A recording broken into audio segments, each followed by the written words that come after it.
A culpa não é sua se quando você ouve falar em clássicos da literatura você quase cai no sono. Eu entendo, eu já fui assim.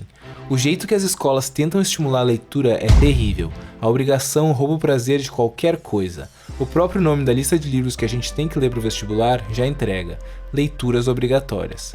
Mas por pior que sejam os métodos de incentivo à leitura, não é à toa que alguns livros conhecidos como clássicos da literatura são considerados os mais importantes da história da humanidade. Quando você entende o porquê, você se apaixona, não tem mais volta. E aí vem aquele pensamento: tantos livros incríveis, tão pouco tempo. E eu sei que hoje em dia a maioria das pessoas não lê, e as que leem procuram livros práticos, de desenvolvimento pessoal, de não ficção. Mas uma coisa é certa: temos muito a aprender com os clássicos da literatura, sobre a vida, sobre a psicologia humana, sobre a arte de escrever e até sobre o próprio desenvolvimento pessoal. Então eu fiz uma lista de 5 livros com os seguintes critérios. São livros que eu amei, são verdadeiros baús de sabedoria, são clássicos da literatura e são de uma leitura fácil e fluida. Essa combinação vai abrir as portas para quem quer começar a ler os livros mais importantes da história e ao mesmo tempo se divertir e se apaixonar pela leitura. Ou até para quem já tem o hábito de ler, mas ainda não leu algum desses livros.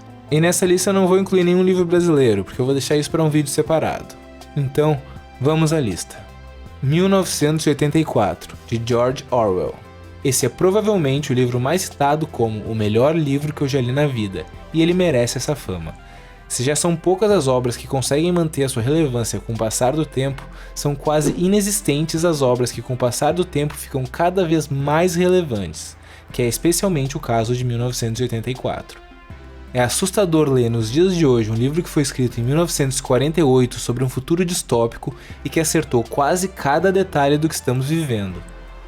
1984 retrata uma sociedade totalitária completamente dominada pelo Estado, onde tudo é feito coletivamente, mas cada pessoa vive sozinha.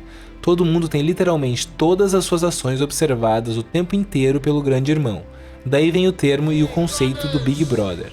Nas palavras do autor, 1984 foi baseado principalmente no comunismo, porque essa é a forma dominante de totalitarismo. Curioso é que apesar das duras críticas à esquerda, eles consideravam socialista, mas via qualquer tipo de totalitarismo como uma ameaça.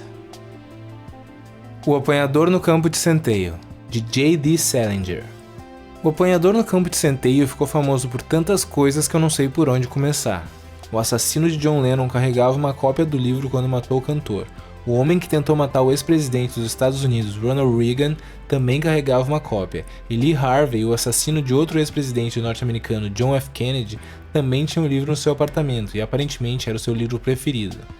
Tendo dito isso, o livro não tem exatamente nada a ver com assassinatos ou violência. E mesmo que teorias não faltem, a verdade é que a conexão entre Apanhador no Campo de Centeio e os criminosos permanece um enigma até os dias de hoje.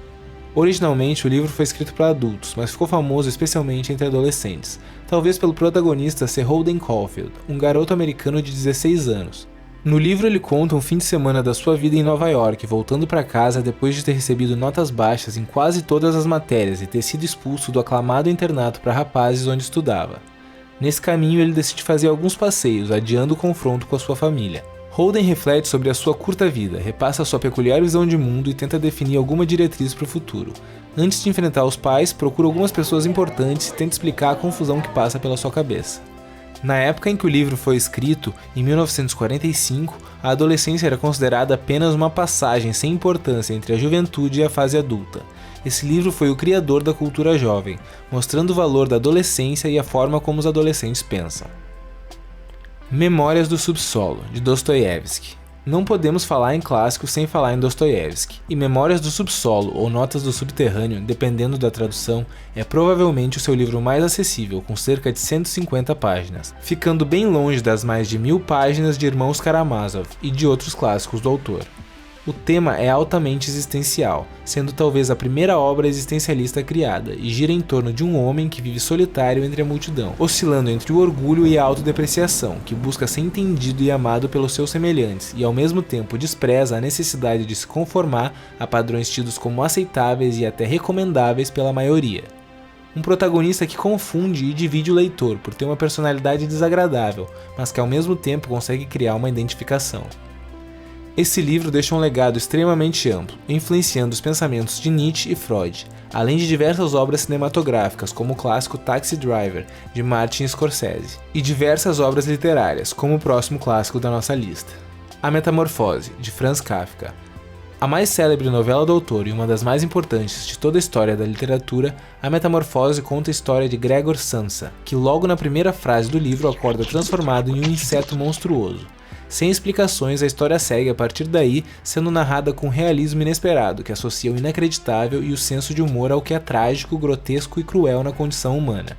Kafka não dá voltas, ele é direto e transparente, e o livro reflete isso, nos transportando para um universo absurdo em menos de 100 páginas. Talvez até quem nunca leu Kafka já tenha ouvido a palavra kafkiano, ou às vezes, como é usada de forma errada, kafkaniano. Pois é, o nome do autor deu origem a uma palavra que remete ao absurdo e um contexto burocrático que escapa de qualquer lógica ou racionalidade. De uma forma mais simples, podemos dizer que os livros de Kafka são completamente loucos, e Metamorfose fica no topo dessa lista. Alice no País das Maravilhas, de Lewis Carroll. Provavelmente a história infantil mais adorada pelos adultos que existe, Alice no País das Maravilhas contém 2 obras em um só livro. Uma que fascina as crianças com um universo encantado cheio de criaturas mágicas, e outra que só os adultos entendem, repleta de enigmas lógicos, paródias e referências linguísticas, filosóficas e matemáticas, que você só entende completamente se prestar muita atenção. O livro conta a história de uma menina curiosa que decide seguir um coelho branco, acaba caindo na sua toca e é levada a um reino surreal, e se envolve em situações absurdas, onde encontra animais e objetos que falam como se fossem humanos. Nesse universo inesperado, não há limites entre sonho e realidade. Alice no País das Maravilhas foi publicado em 1865, e desde então é um dos livros mais importantes da história, sendo estudado profundamente até hoje, além de ter influenciado direta ou indiretamente uma lista interminável de obras da literatura, cinema, teatro, televisão, animação, música, videogame, etc. Um exemplo bem claro é a constante referência ao livro no filme Matrix. E é isso aí. Os links dos livros estão na descrição, e se você acha que faltou algum livro nessa lista, deixa nos comentários. E também digam qual desses livros vocês querem que eu faça um vídeo específico sobre. E o link do meu Apoia-se também está na descrição. A partir de só R$3 você já vai estar retribuindo e me ajudando muito na produção de cada vez mais conteúdo. Muito obrigado por assistir. E se você gostou desse vídeo, deixa o like, se inscreve no canal e já ativa o sininho para receber notificação a cada vídeo novo. Ainda vem muito pela frente.